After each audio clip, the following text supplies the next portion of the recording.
Lajmi më gurzi për politikën shqiptare është pikërisht procesi i zgjedhjes së kreut të ri të SPAK-ut.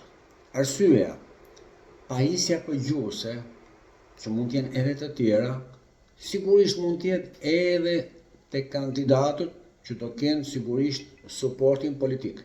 Këtu, ndërkombëtarët unison i kanë përzënë gazetarët spion, shërbëtor të klasës politike të kriminuar, narkoshtetit, i cili kontrollon mbi 95% të medias.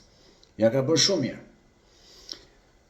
Do zgjedhin atë që nuk është shërbëtor i politikës, po që do t'i shërbej popullit dhe asaj politike do t'ja shtypi kokrat e krimit, do t'ja marrin parat e vjedhura.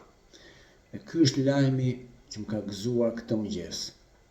Pa gazetarët, me ndërkombëtarët për të zgjedhur atë që do të punojë për shqiptarët.